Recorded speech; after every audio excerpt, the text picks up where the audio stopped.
All right, as promised. So again, these were raw wood cabinets. We got them from Menards. So it's pressboard plus oak, pressboard, and then that's actually like a cardboard paper press stuff. So just interesting, different types of primers, how they react to different surfaces. We still use the sealer. I did a video on that. Guards is a good one for this one. Yeah. Yeah, we use the other one. So as we were priming it, you can kind of see how just after the first coat, it just sucks it up. That, it's a very porous since it's paper product. So it just sucked it right in. Compared to the wood, it wasn't as bad. And compared to the solid wood, it definitely wasn't as bad. And then this is our second coat of primer on there. So you can kind of see the difference in the two. After the second coat, and for the second coat, we're using Stix.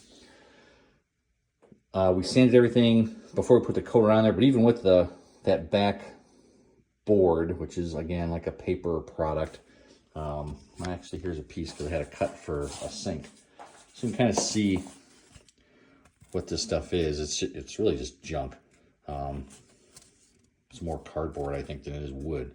Anyway, second coat. So once this dries, we'll sand this again, and then we'll go ahead and put a top coat on this one. I could go ahead and put another coat of primer on that back since it's darker. I don't know if I would. It's just, it's more aesthetic and just to be able to clean it than anything else. I'm not too worried about the color of it. Doing it for yourself or something else, you might want to do something differently.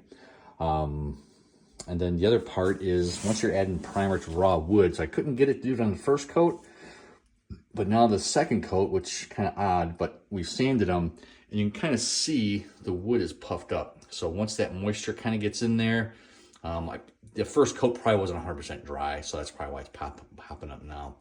So as you're working on raw wood, whether it's stain, clear coats, paint, this is what happens a lot of times, especially with hardwoods like oak.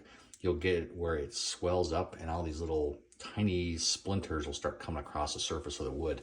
So now we're gonna definitely have this stuff dry. I'm gonna throw a fan on it, so I'm gonna let it wait for about 4 hours, and then I'll power sand this thing again with the Festool to keep the dust down.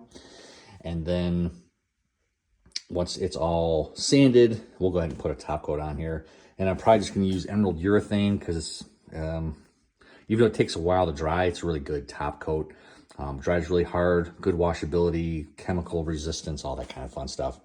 We really like that stuff. So raw wood, first coat, second coat, we're gonna sand it, put paint on there, sand it, and then our final coat. So in total, 4 coats of paint, 2 primer, 2 paint, to be more specific.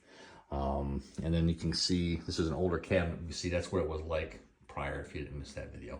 So eventually we'll put all the videos together in one long one from raw wood to final coat, seeing what it looks like. But if you are going from just 1 coat of primer, again, this is the second coat. If you got other questions on prepping raw wood cabinets for paint, give your comments, shoot us an email, like, subscribe, all that fun stuff. All right, I hope you guys have a great day. God bless.